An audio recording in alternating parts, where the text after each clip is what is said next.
जय श्री कृष्णा। हर हर महादेव। कैसे हैं आप सब? स्वस्थ और सुरक्षित होंगे।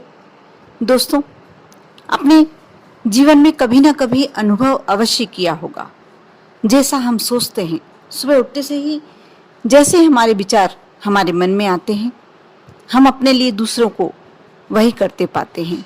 कभी आप सुबह उठें और किसी कारणवश यदि आप चिड़चिड़े हो जाते हैं किसी दूसरे के लिए, एक एग्जाम्पल तौर पे मान लीजिए, एक उदाहरण तौर पे मान लीजिए कि आपके यहाँ काम वाली मैड नहीं आई, बाई नहीं आई, और आप एक अंदर से आपके मन में गुस्सा है उसके प्रति, होना भी चाहिए, लगता भी है कि आप सुबह उठे और आपको देर हो रही है, ऑफिस जाना है या घर का ही पूरा कार्य करना है, लेकिन आप वह गुस्सा मन ही मन बड़बड़ा कर गुस्सा कर कर उस मैड को अपशब्द बोलकर निकालते हैं। और देखना कहीं ना कहीं रात तक, सुबह से शाम तक में, रात तक में आपको वापस, आपने तो सिर्फ मन ही मन बोला होगा, लेकिन आपको रात तक कहीं ना कहीं से वो शब्द आपके ऊपर घूम कर आ जाएंगे। कहीं जो शब्द आपने उसके लिए सोचे थे, जो उसके लिए विचार बनाए थे, कहीं ना कहीं वो आप तक लौट कर आ गए। इसलिए सबसे पहली बात तो हमें इस बात का अवश्य ध्यान रखना होगा, हम अपनी जिंदगी में शांति चाहते हैं, सौभाग्य चाहते हैं, धन चाहते हैं, सुख चाहते हैं, तो आपको इस बात का अवश्य ध्यान रखना होगा कि आप किसी दूसरे के प्रति बुराई की भावना ना रखें। आप सुबह से मन में किसी के प्रति ये विचार ना बनाएं कि उसका बुरा हो जाए, उसका ऐसा हो जाए। आप अच्छा नहीं सोच सकते, ना सोचें, कम से कम बुरा ना सोचें। इस बात का आप ध्यान रखते हैं, क्योंकि एक बार अवश्य अपनी लाइफ में आजमा कर देखना, जिंदगी में आजमा कर देखना, ऐसा होता है, बिल्कुल पक्के में होता है।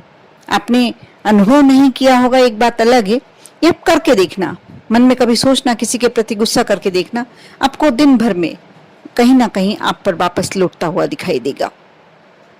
इंसान का शरीर, इंसान का मन, इंसान की आत्मा, आपको कहीं भटकने की आवश्यकता नहीं है। कि आप जरूरी नहीं है, आप मंदिर जाते हैं, बहुत अच्छी बात है, मंदिर जाकर जितनी शांति, जितना अच्छा लगता है, जितना अच्छा एहसास होता है, वह कहीं नहीं हो सकता।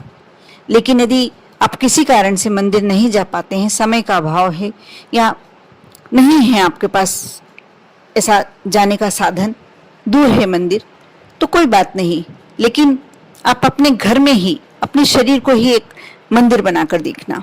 कभी सोचना कि मेरे शरीर में, मेरे अंदर ही सारे भगवान विद्यमान हैं।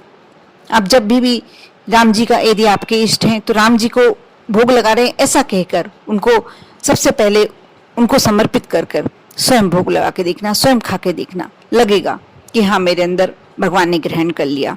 आप कृष्ण जी आपके इष्ट हैं, तो उनके लिए ऐसा कर कर देखना। कोई भी मन से भावना बनाकर उनके लिए जो कार्य करेंगे और आप अपने शरीर को वो चीज अर्पित करते हैं, आप देखना, लगेगा आपको कि आपने स्वयं कृष्ण ने आपकी वस्तु स्वीकार कर ली है। ऐसे ही भोलेनाथ, भोलेनाथ का तो कहा जाता है कि आपके अंदर ही सारे भगवान विद्यमान हैं, और भोलेनाथ तो सभी के अंदर, सभी के पूरी तरीके से समाये हुए हैं। दोस्तों, जो आज मैं उपाय बताने जा रही हूँ, आप सुनेंगे, बस ये बात का ध्यान रखना है आपको कि जो आपके अंदर भगवान बसे हुए हैं, जो आपके आत्मा रूपी भगवान है, मन रूपी भगवान है, यदि आप उनको समझ जाते हैं, हर कार्य, जो भी आप वस्तु अपने दिल से चाहा कि मुझे चाहिए, अवश्य मिलेगी। आपने कई बार देखा भी होगा कि कोई व्यक्ति मंदिर नहीं जाता, पूजन नहीं करता, घर में भी पूजन नहीं करता, सिर्फ अपने कार्य ही करता है घर के। अपनी कोई महिला है, अपने घर में अपने परिवार को ही पूरा समय देती है, कोई बाहर मंदिर नहीं जाना है, कोई पूजन नहीं करना है, कोई दीपक नहीं लगाना है, उसके बाद भी आप देखेंगे कि उसका पूरा कार्य होता है, जो भी वह चाहती है, उसकी पूरी सुख सुविधा, पूरे सुख, पूरे ऐश्वर्य उसके पास है। क्यों? आप मंदिर जाते हैं, हर कार्य करते हैं, भगवान को भोग लगाते हैं, दीपक भी लगाते हैं, दिन भर में आप कम से कम 10 दीपक लगाते हैं, 10 बार घी की बाती लगाते हैं, लेकिन आपको वह वस्तु नहीं प्राप्त हो पा रही है, आपको वह सुख नहीं प्राप्त हो पा रहा। आपके घर में क्लेश भी है, आपके घर में आपस में सामंजस्य भी नहीं है, तनाव की स्थिति है, धन का भी आगमन यदि होता भी है तो बहुत जल्दी खर्च हो जाता है। आप आपके बच्चे आपकी बात नहीं सुनते हैं, ये सारे कारण आपको यदि दिखते हैं तो आपको लगता भी है कि मैं इतना भगवान को पूजती हूँ, मैंने इतना भगवान की पूजन करी और मेरे को इसका प्रतिफल ही नहीं मिल रहा। वह दिन भर अपने घर के कामों में लगी रहती है और उसको सारी चीजें मिल रही हैं, सारी वस्तुएं मिल रही हैं, सारे सुख मिल रहे हैं। ऐसा अपने अंदर एहसास होने लगता है, आपको ही नहीं सभी को। यह एहसास एक ना एक बार सभी को होता है, कभी ना कभी आपको भी हुआ होगा, लेकिन आपने कभी कारण जानने की कोशिश नहीं करी।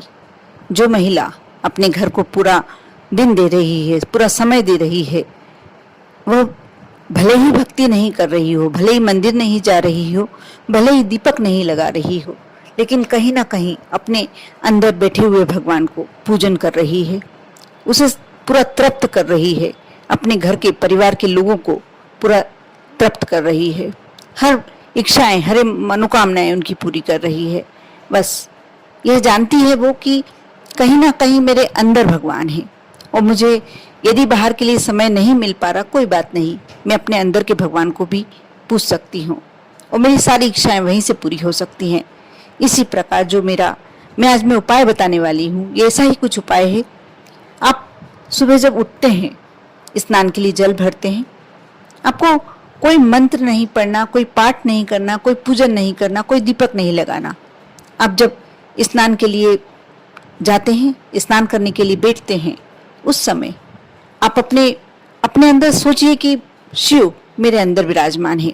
तो एक मिनट भी नहीं, एक क्षण कहूंगी मैं, एक छोटा सा क्षण आप आंखें बंद कर एहसास कीजिए।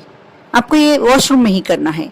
एहसास कीजिए कि मेरे अंदर भोलेनाथ स्वयं बैठे हुए हैं और ओम नमः शिवाय जो भी आप मंत्र कर सकते हैं, एक बार बोलकर आपको अपने सिर पर से जल, यह सोचकर कि मेरे अंदर जो शिव समाहित है उनका अभिषेक कर रही हूँ, और आप जल डाल लीजिए और अंदर की जो आंतरिक खुशी होती है वह अपने अंदर लाइए।